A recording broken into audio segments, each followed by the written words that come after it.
Good morrow everybody and welcome to Thought Retort. With twice as many people in favour of the legalisation of weed than opposed to it, why is it taking our leaders so long to catch up to public opinion?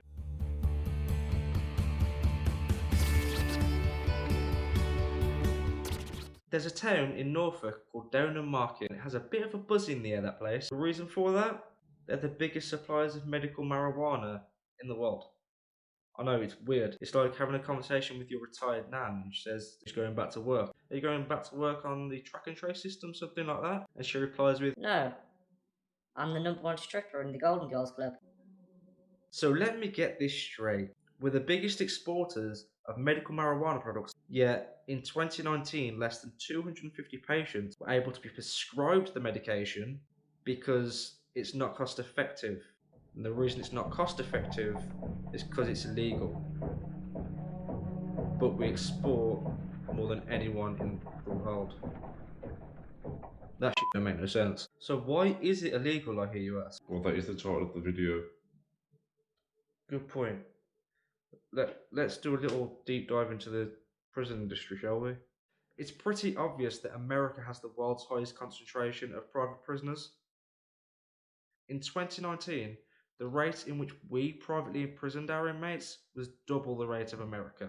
In fact, we were second only to Australia, and they're just our inmates from a long time ago. England, Scotland and Wales have the worst incarceration rate in Europe, and over the past 30 years that has increased by 69%. However, research into it has indicated that there is no strong link between the increased incarceration rate and crime rate, which begs the question, is there another reason to be imprisoning people? Dalla. 1 in 5 prisons in the UK is run by these 3 companies. Private companies are also heavily invested in jailing, prisoner transport, and the probation service. So if you can get someone arrested, lock them up, and then get them on tag, it's winners all round. You could counter me with, Aaron, just because it's private doesn't mean it's bad. Then I would have to take a step back for a second and think. And then reply with, not necessarily no, imaginary YouTube commenter. However, in 2019, 8 out of the 10 firms that were inspected were reported to be inadequate, and the Chief Inspector of Probation labelled them irredeemably flawed. Oof, I think I've got my new Tinder bio. So now that we've established an incentive to imprison, let's talk about minorities. Whoa, no, calm down, Jesus. If you're black, up to 40 times more likely to be stopped and searched by police, and if you're Asian, it's at least 3 times more. If you do have blood on you, first, hook me up. Second, if you're black, you're 26% more likely to be remanded in custody than a white man would be, or if you're Asian, 22%. But yeah, the justice system is fair and balanced in this country, just like the GC was here.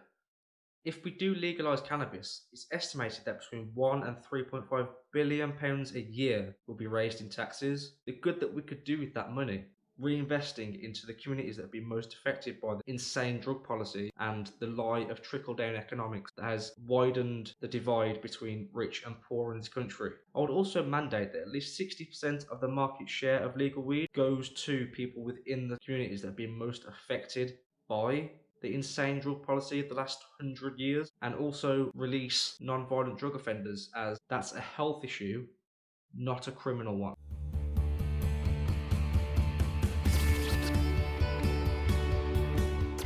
If you like what I've had to say in this video, please like, comment, subscribe, all that jazz. If you hate what I've said, dislike. I would still love your comments because maybe you have a perspective that I've not thought of and you could change my mind on something.